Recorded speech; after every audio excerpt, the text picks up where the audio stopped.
Hi everyone, hello from Istanbul.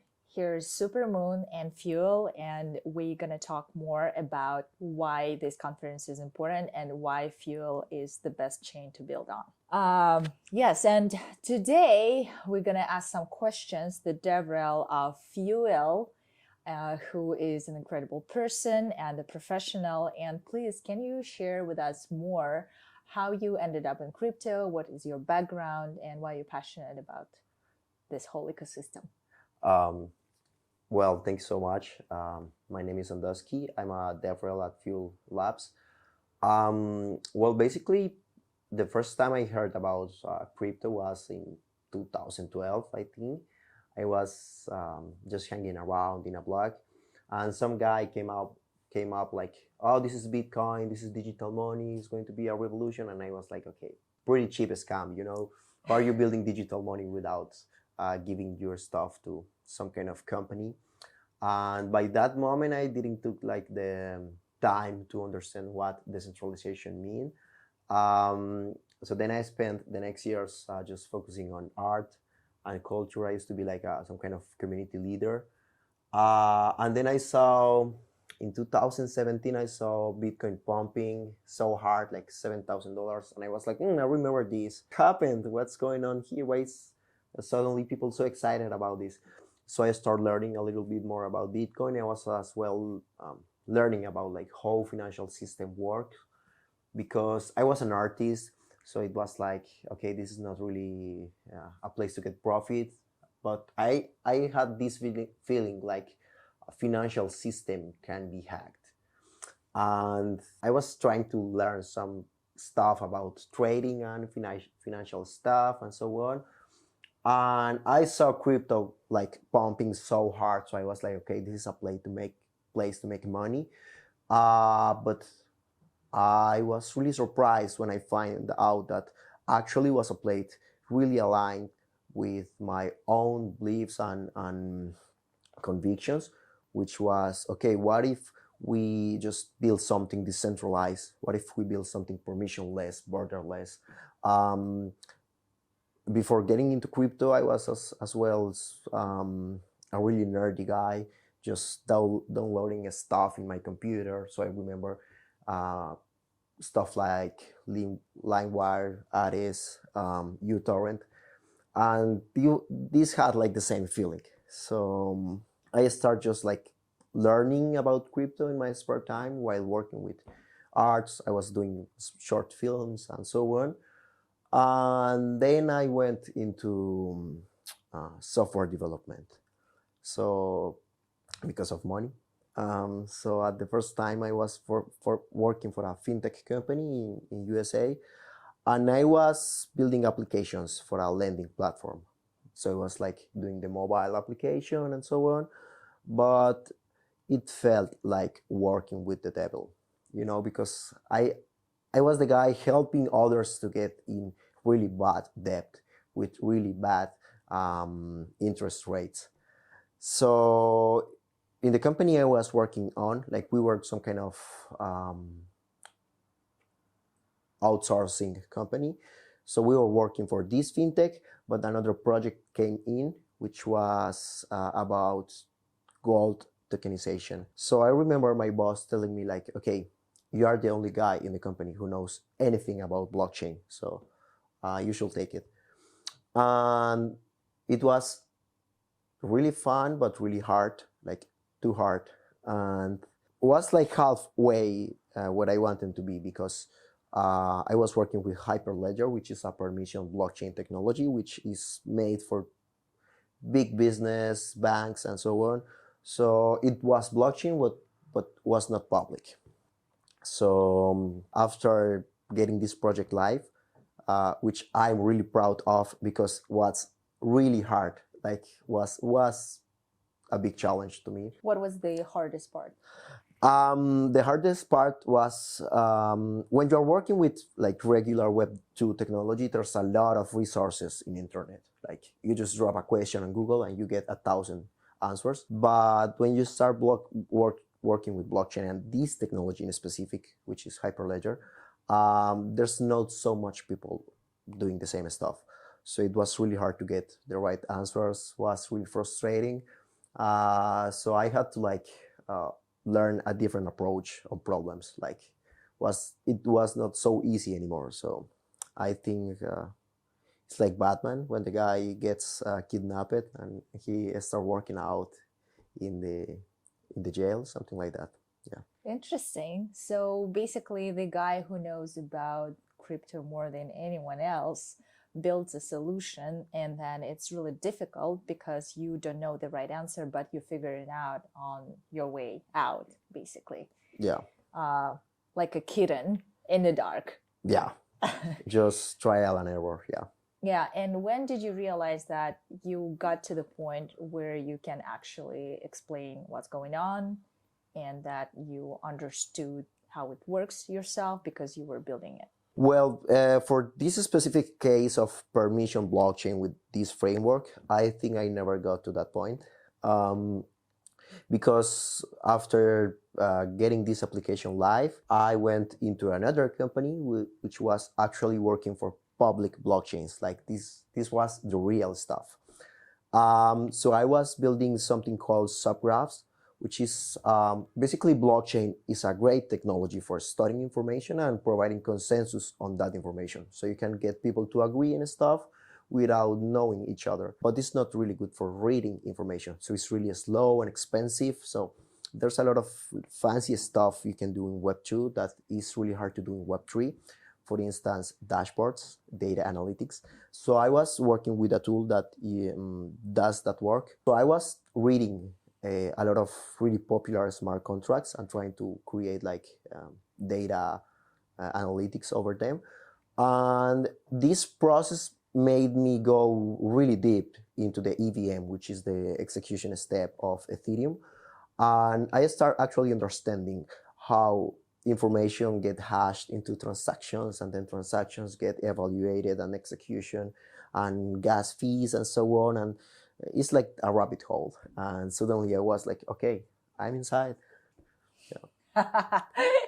Rabbit hole. So, and how in this rabbit hole did you find fuel? Well, this was when I began working with subgraphs. It was like 2021. So it was like another bull market. So when I started learning about blockchain was, I think, the second bull market, which was 2017. Then this was like the third bull market. And this time was even bigger. So by this moment, NFTs were something really huge. And a lot of people were interacting with Ethereum. So somehow this amazing technology was evolving into some kind of nonsense, because minting an NFT had like $100 fee. So it's like, what are we doing this? You know, it's useless. And I started getting around this big topic, which is scaling Ethereum. And I find that the Ethereum core developers actually knew that this was going to happen. And they have this plan, which was Ethereum 2.0. And they were dreaming with building this crazy technology to make Ethereum powerful enough to compete with Visa and so on. And I started exploring this scaling Ethereum ecosystem. Most of them were just replicating the EVM, which is the actual bottleneck. They were replicating the EVM, but with asteroids somehow. So it felt like just buying time. Yeah, you're getting a little bit of performance, but in the next bull market, you will get bloated again. And indeed, that happened. So I found fuel it was in a pretty early stage rather than now. But what surprised me of Fuel was that they actually launched the first Ethereum rollup in 2020. They were first than anyone else, and they took another path. So it's like, why are you not following the crowd? What do you know that the others don't know? Why everyone is just buying time, but you are just taking the hardcore trial? And then I realized that Fuel was actually trying to solve the scalability problem rather than just go and catch some VC money and then having a lot of fun. Yeah. Why do you think Ethereum developers didn't get there first? Well, that's a really good question. Well,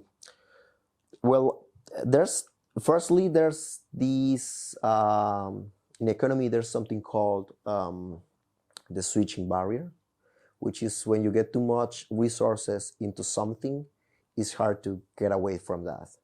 So if you're already learn Solidity, which is the language from Ethereum, you have a lot of reasons to stay working with Solidity, but Solidity has a lot of issues.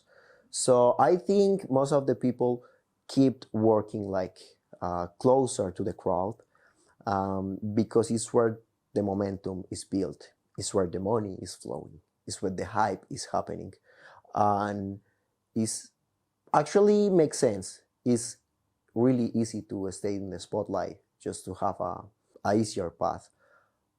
But it's not for everyone. Just getting away from the big path and then taking the off track. So how would you describe the future and the vision for Fuel? Well, I think it's a future with two sides. Like the first side is sometimes it's really hard to build blockchain applications.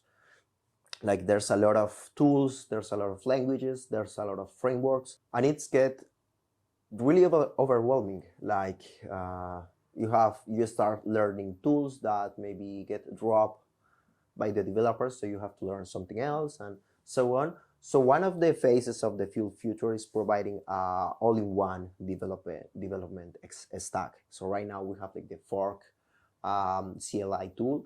So you can just do something like fork build, fork test, fork deploy, fork index. So you have a lot of tools in the same CLI. So I think one of the phases of Fuel future is being easy, bringing freedom to the developers. Like when you don't have to bother with implementation details and scaffolding and so on, you can actually focus on your actual ideas, and that gives you freedom. That's one side, the developer experience. And the other side might be scaling blockchain to another level. Basically because Fuel can be parallel, and that's huge. Like a lot of blockchain technologies, as I told you, face this issue where they have to make transactions sequentially slower and so on. But Fuel brings a future where you just got parallel execution going so fast, like really interesting DeFi applications where you can build on-chain order books with low fee, gas fees, and so on. So I think, Fuel futures is like easy, it's freedom, is fast, and is really, really secure. And when you talk to developers who are not on Fuel yet, what do you usually say? When I talk with developers, like trying to make them to build in Fuel, yeah. well, I think I start complaining about Ethereum, basically, because there's a lot of pain in Ethereum, and all of us know about that. So it's a great point of entry. But I think the best way to get someone excited into something is sharing what makes you excited in the first place. So for me, it's like Predicates is a crazy tool, crazy feature Fuel has. This is actually the feature that allows parallel execution. So I always get nerdy about this stuff. Like, okay, there's the account model, there's the UTXO. If you get into UTXO, you get atomic state. With atomic state, you can do parallel execution and so on. Yeah, that's often my sales pitch. Yeah. So you first find out what the builders are excited about, and then you try to see how it is connected with Fuel. Well, I first go for the pain. Like, what's your pain when building with Ethereum. And then I offered them like, okay, there's something else, something beyond, and this stuff is really exciting to me, and I want to share you why it's exciting to me, so you can get excited too. And it's really important to notice that it's really common in the blockchain ecosystem to get projects trying to fight Ethereum in terms of building something better and then pulling all of the liquidity from Ethereum into their own protocols, which is a really huge task because DeFi by itself is like $70 billion of locked money. It's like not money into the system, but money locked inside the smart contracts. So it's a really huge task trying to pull that liquidity from Ethereum. Fuel is not doing that. Fuel is not an Ethereum killer. Fuel is just something you place over Ethereum to make it better. And many developers are skeptical about other layer ones because of this. But when you told them that you don't have to abandon Ethereum at all, you just get something else and keep building, I think that's like a good way to make them excited as well. And when you market Fuel, what do you think gets the most traction? What do the builders like about it? I think it depends on the kind of builder, because there's people just looking for easy stuff just to play around. So I told them like, okay, you can deploy your own contract with 3 commands. And they're like, okay, it's like Vercel for blockchain. And I say like, yeah, just like that. You just drop a couple words in the terminal and you get something running. And that's like, okay, I want to try it. But there's another kind of developer which is closer to my own personality, which is like the glass eater, which is the people willing to take so much pain in order to get the bleeding edge of technology. And I told them like, this is parallel execution. This is a mixture between the account model and the UTXO model. We are like working over the Rust stack, which is the language which is hyping right now. It's a really difficult language.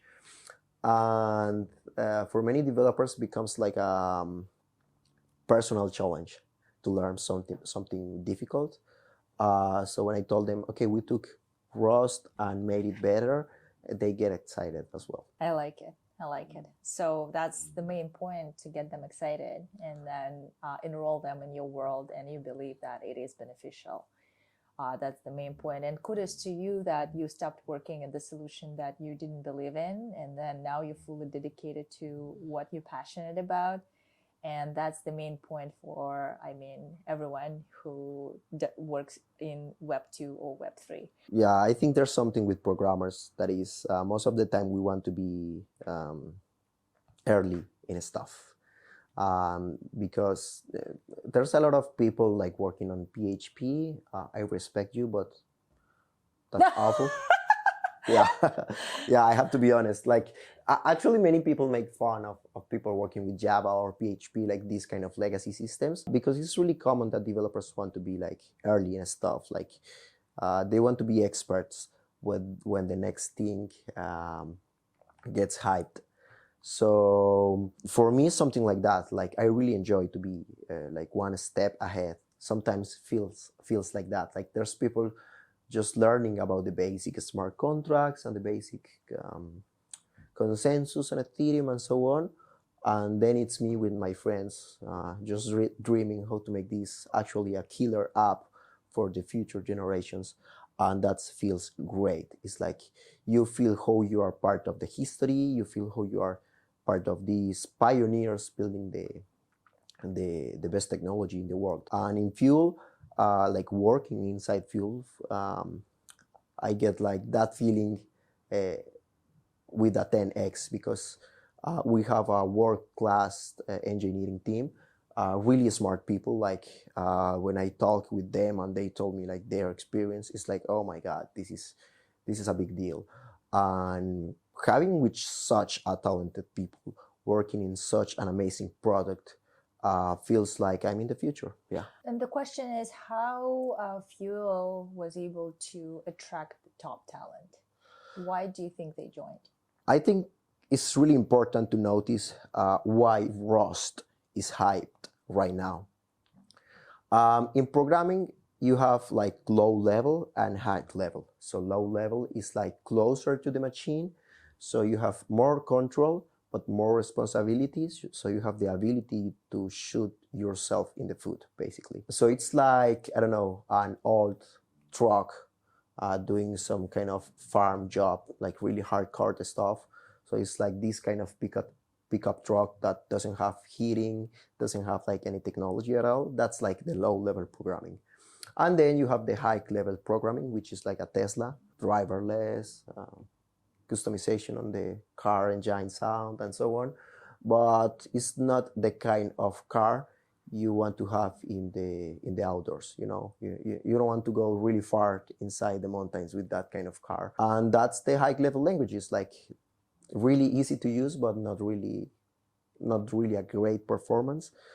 And then Rust came into the scene, basically providing a high level feeling syntax, like something really powerful to use, but at the same time with enough performance to compete with these low level languages. So it's like the perfect mix between high level and low level. I like to call it like the Tesla Cybertruck, because you have like the power of technology and electrical cars and so on, but then you have like a heavy duty truck machine to do workload, you know. So many of the most experienced developers in the world are working with Rust right now because it's a very reliable tool. Many people call it like essential infrastructure tool. So like this essential infrastructure is the infrastructure needed to run the world. So for instance, running the trains, running the payment systems, running the electricity controls of whatever. So this critical infrastructure is a perfect use case for Rust because it's a reliable and powerful language. So many developers want to use Rust because make their lives easier. And the whole stack of Fuel is built over Rust. So it's like you already take something which is really reliable, really powerful, the place where the senior developers want to be, and then build something out of it to make blockchain better. So I think that's why the big talent comes to Fuel, because it's not only the bleeding edge of technology, but the best tool to work with. Awesome. Yeah. I like it. Okay, so the whole like purpose for organizing this 3-day workshop for the builders is to help them better understand how Fuel operates, and what else is there? Building a hacker house is a great place to learn, but you can always learn on internet. I think the main idea behind the hacker house is because it's really fun. It's really fun to just get locked in a hotel for 3 days with a lot of nerds just trying to build something against the clock, and then getting some money and go and get some beers. It's like really fun. And at Fuel, we have like this idea of being really close to the developers and doing actual fun stuff. So it's like, yeah, we are doing the hacker house here in Istanbul, but we are like throwing this quarterly hackathon, online hackathon. We have like this amazing ecosystem grants. So we want to like take these new developers, get them into the ecosystem, start like nurturing them into a senior Sway developer. Sway is like the language we use to build smart contracts and applications in Fuel. So we want these developers to grow inside the ecosystem up to the level they can ask for their own grant or go and work with other grantees. So it's like a hacker house is something really fun to do, but this as well a great point of entry for an amazing journey, which is getting into Fuel. So eventually, after the hacker house, they will be learning Sway language, and then eventually they will end up somewhere where they can raise funds for their own projects. Yeah, that's the idea. Basically, Fuel right now is on testnet. We are getting ready to go mainnet. And we want these projects of the ecosystem to be on track by that moment. So when all of the liquidity and the VC money comes into the Fuel ecosystem, they are ready to start scaling their own companies. Yeah. So that's the main idea. It's like a hacker house is like a game, but it can get really serious. So if I am a builder, how do I find more information about Fuel? Well, I think the best place to go is just fuel.network. That's our landing page. And there you will find the documentation.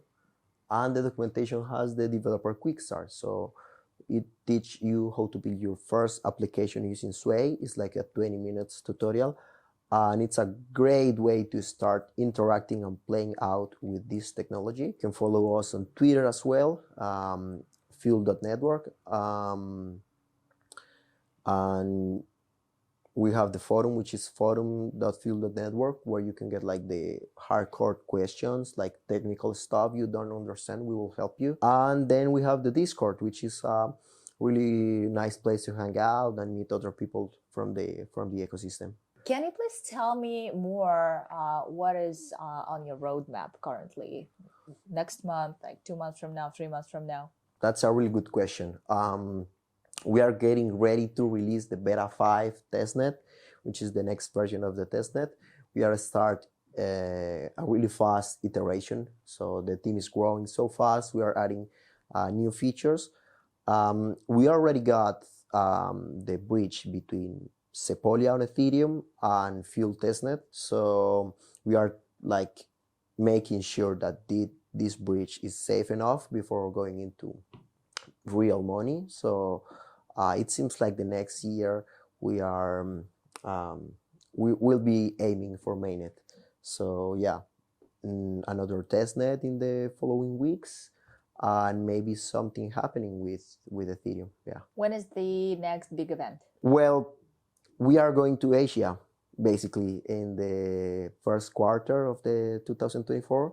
So we'll be going to a couple of countries, showcasing Fuel, getting in touch with local communities, because we really believe in the global south as the place where blockchain will get mass adoption. So this year we spent a lot of time with Latin American communities from Mexico up to Argentina. And then we are going to Asia because it's like boiling. So much talent, so much people building stuff, so much money flowing into like VCs, startups, and so on. So yeah, we are going testnet and we are going Asia. Perfect. Okay, well, thank you so much. Thank you for sharing all the valuable information with us. Yeah, hope you like it.